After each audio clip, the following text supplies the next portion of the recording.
Hello बच्चों, अभी तक हमने आपको इस अध्याय में शीत युद्ध के दौर में 3 पार्ट्स पढ़ाए हैं। आज हमारा चौथा पार्ट है, 4th पार्ट हमारा चल रहा है। ये हमारे बुक का लास्ट टॉपिक्स हैं। 2 टॉपिक्स में आज आपको पढ़ाऊंगी। एक है नव अंतर्राष्ट्रीय आर्थिक व्यवस्था और दूसरा है भारत और शीत युद्ध।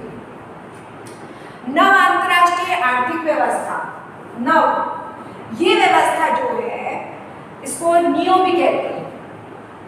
N for new, I for international और ई फॉर इकोनॉमिकल और ओ फॉर ऑर्गेनाइजेशन।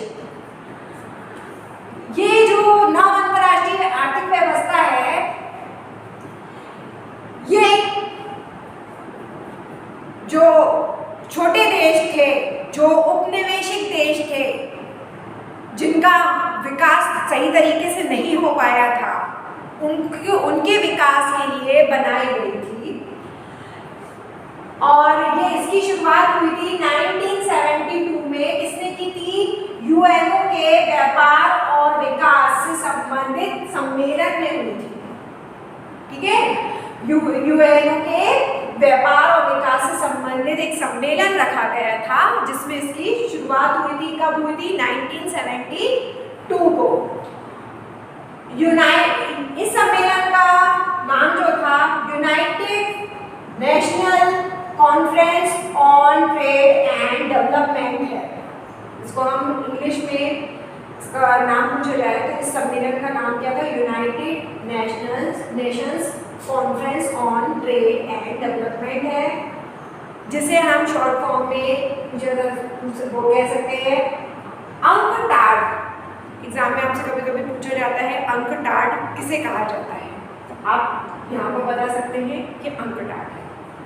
ये एक तरीके की रिपोर्ट बनी थी, इसमें एक तरीके की रिपोर्ट प्रस्तुत की गई थी, जिसका नाम, इस रिपोर्ट में सभी विकासशील देशों को विकसित देशों के नाम लिखे गए थे। उसमें ये है twice new trade policy for development. और ये जो कम विकसित देश हैं उनको अधिक विकसित करने के लिए, उनके विकास के लिए, उनको उन्नति पहुंचाने के लिए ये सम्मेलन रखा गया था। और ये करीब 1980 के उत्तरार्ध तक चला, परंतु इसे शुरुआत में तो सफलता मिली, परंतु 1980 के बाद इसमें ये विफल हो गया। और उसके बाद ये जो देश है, इनकी इकोनॉमिकल कंडीशन उन्नति के बजाय घटने लगी और इससे वो बहुत हानि हुई। नेक्स्ट टॉपिक हमारा आता है भारत और शीत युद्ध। जब कभी भी आपको हर चैप्टर में मिलेगा, किसी भी टॉपिक के साथ भारत के रिलेशंस क्या थे, उसकी भूमिका क्या थी, इस बारे में बताना है। अब यहाँ पर हम भारत और शीत युद्ध के बारे में जानकारी लेंगे। ठीक है, भारत और शीत युद्ध का क्या संबंध था? ना तो ये नकारात्मक था और ना ही निष्क्रिय। नकारात्मक मतलब इसमें कोई भी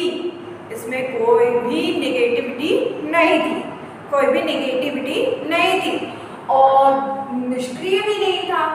ठीक है, जो क्रियाशील नहीं था। इसके बाद हमारा आ जाता है कोरिया संकट। कोरिया संकट के समय पंडित जवाहरलाल नेहरू ने कोरिया 2 भागों में बढ़ गया था, एक उत्तरी कोरिया और दूसरा दक्षिणी कोरिया।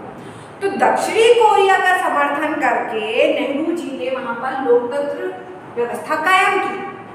आज भी दक्षिण कोरिया बहुत ज़्यादा डेवलप है और उत्तरी कोरिया उतना डेवलप नहीं है। ठीक है, क्योंकि वहां पर किम जोंग का शासन है और वो एक तानाशाही शासक है, ये सभी बच्चे जानते हैं। नेक्स्ट है हमारा स्वतंत्र और परस्पर सहयोगी राष्ट्र के सच्चे राष्ट्रदूत पर विश्वास करना। स्वतंत्र और परस्पर सहयोगी जो देश इसमें शामिल हुए थे वो स्वतंत्र हो, किसमें गुटनिरपेक्षता की, वो स्वतंत्र हो, भारत के जिन देशों को शामिल किया था स्वतंत्र होंगे, परस्पर सहयोगी होंगे और एक सच्चे राष्ट्रभक्त की कूटनीति की भूमिका निभाएंगे और उन पर विश्वास किया जाएगा। ठीक है, नेक्स्ट पॉइंट आता है भारत के हित के साधन। अब जो ये शीत युद्ध हुआ इससे भारत के हित के क्या क्या साधन हुए, इसमें भारत को क्या फायदे हुए, एक तरीके से देखा जाए फायदे हित के साधन मिले। पहला, अंतर्राष्ट्रीय स्तर पर कद बड़ा हो गया। भारत ने गुटनिरपेक्षता की नीति को अपनाकर दोनों महाशक्तियों में, चाहे वो सोवियत संघ हो चाहे अमेरिका हो, दोनों में शामिल ना होकर एक विश्व में अंतर्राष्ट्रीय स्तर पर अपना मान बढ़ाया। अंतर्राष्ट्रीय स्तर पर भारत की वाहवाह होने लगी, उनकी प्रशंसा होने लगी। उसके बाद नेक्स्ट सेकंड पॉइंट है हमारा, दोनों महाशक्तियों का दबाव नहीं था। भारत पर कूटनिरपेक्षता की नीति अपनाने के बाद जो दोनों महाशक्तियां हैं उनका भारत पर कोई भी दबाव नहीं पड़ा, बिना दबाव के भारत आराम से था। नेक्स्ट, भारत की गुटनिरपेक्षता की नीति की आलोचना भी की गई। भारत की जो गुटनिरपेक्षता की नीति थी इसकी बहुत से लोगों ने आलोचना भी की गई। कैसे की गई? पहला, गुटनिरपेक्ष आंदोलन की शीत युद्ध की समाप्ति के बाद प्रासंगिकता मिली। जो शीत युद्ध की जो समाप्ति हुई उसके बाद बहुत सारे देश जो हैं इस गुटनिरपेक्षता की नीति में शामिल हुए। क्यों? उस समय ये दुविधा चल रही थी छोटे देशों में, विश्व के अधिकांश देशों में ये दुविधा चल रही थी कि वो इन दोनों महाशक्तियों में कहाँ जाए, किसका समर्थन करें, किसमें शामिल। यदि कोई देश उनमें शामिल नहीं होना चाहता था तो उनके पास एक ऑप्शन बच रहा था।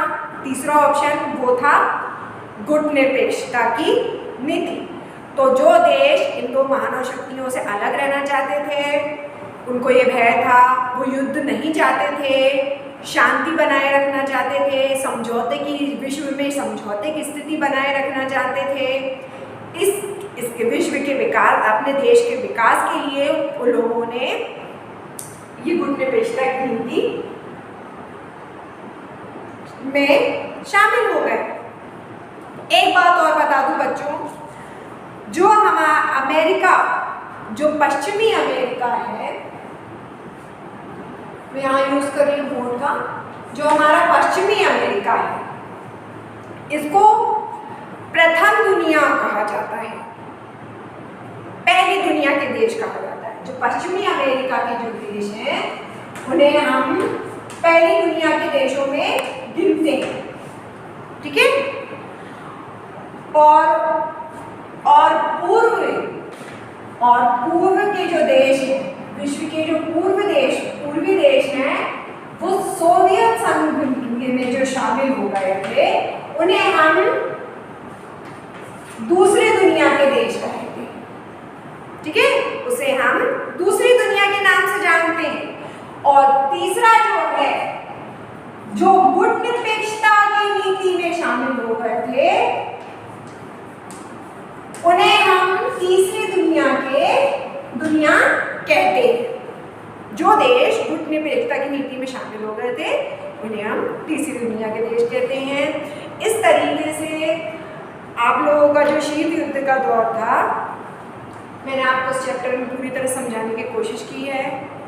और बच्चों, अगर आपके मन में कोई डाउट है तो आप मुझसे क्लियर कर सकते हैं। धन्यवाद। Thank you.